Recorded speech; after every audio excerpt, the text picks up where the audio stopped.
My mom's swam na mais is our recipe for today. Hi guys, welcome back to my YouTube channel. My mom has cooked for us, her family, all her life. Until one day, Alzheimer's disease took away all her recipes, but not in my heart, sharing her simple yet delicious recipes to all. Ma, this one is for you. Here now is our ingredients for my mom's swam na mais.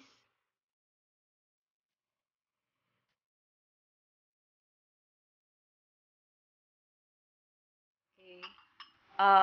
We need 3 cloves of garlic chopped, 1 medium size of onions chopped,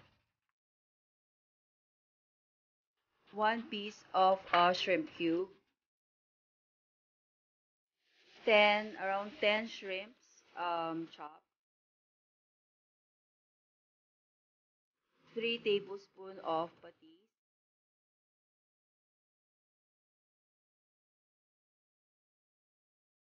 we need around 4 white corn grated,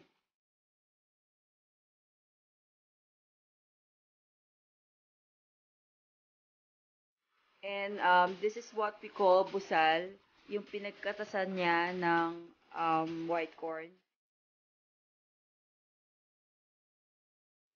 So, ito yung pinaka-important na ingredient, yung pampalasa talaga niya, yung tinatawag na busal.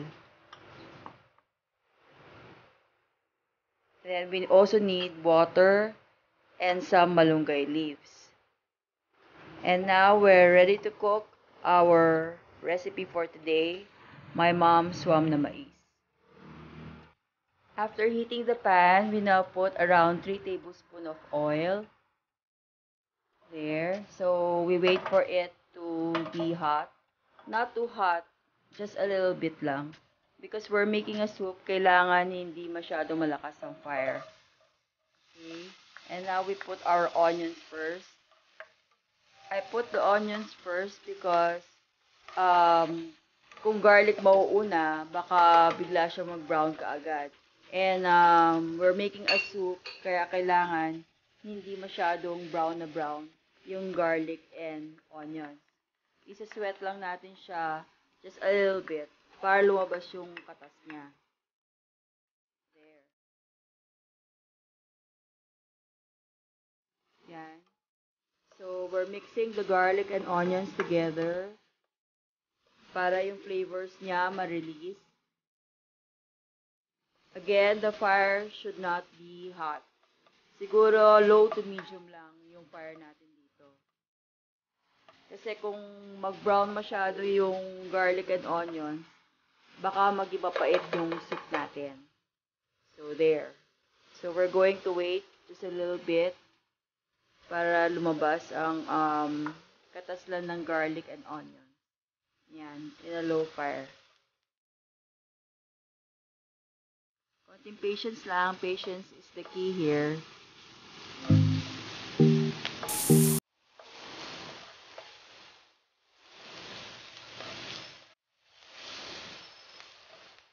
Okay. We're almost done. Ayan. And now we're putting the shrimps.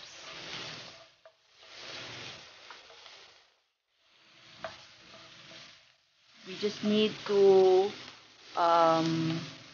cook this until mag-orange siya in color.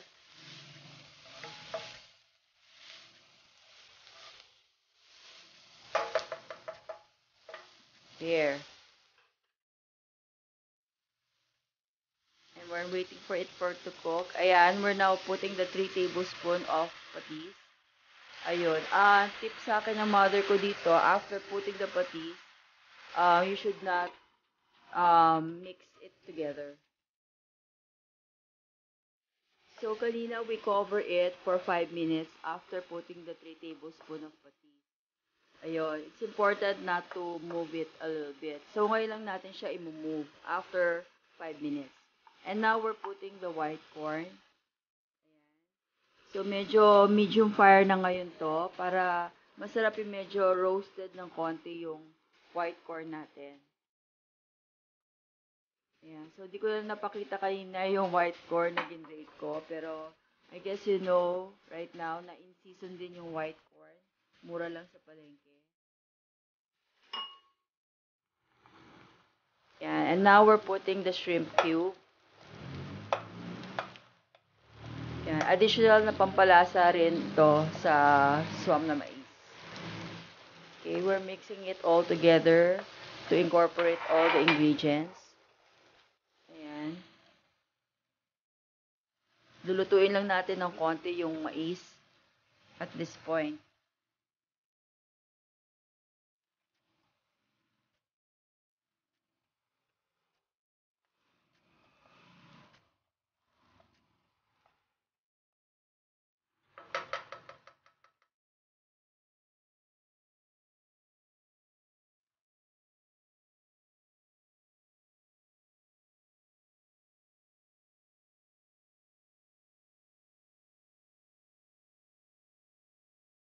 Okay, and now we're putting yung pinaka-importante, yung busal. Actually, yung busal, ito yung after mo ginrate yung white corn, di ba meron pa siya natitirang konti sa buto ng mais. So, we're going to use a knife lang to shred it or to para ikatasan yung talagang pinakadulo niya. And we put this in a little hot water, yon, para makuha natin yung katas niya. So, ganun lang yon. And now, yan. After ilang minutes of boiling it, ayan, makikita nyo na siya. Very creamy na ang texture niya. Ayan. And now, we're putting the malunggay leaves. Ayan. So, after ilang minutes of mixing it, madali lang kasi lumapot yung yung swam na mais. You just put water kung hanggang kailan yung gusto nyong consistency ng soup nyo. So, pwedeng gusto nyo malapot or hindi masyado malapot. Ayan, so maglagay lang kayo ng tubig. And it is also important to taste the soup as you go. Ayan. So, there you go. This is my mom's swam na mais. Ganun lang siya kadali. Pero super sarap talaga nito. It's one of my favorite comfort food. Hindi kasi ako masyado mahilig sa soup, pero ito yung isa sa mga favorite na soup recipe ng mom ko. Ayan, we're going to taste it. Kung okay lang. Kasi syempre, tayo ng water mula kanina. Yun. So, I think it's already good to go. Ayan, konting boil pa ng konti. Pero as you can see, ang ganda na ng consistency niya. Hindi masyado malapot. It's not that thin also. Just the right amount of thickness and creaminess. Ayan. I think it's almost done. Pwede na to.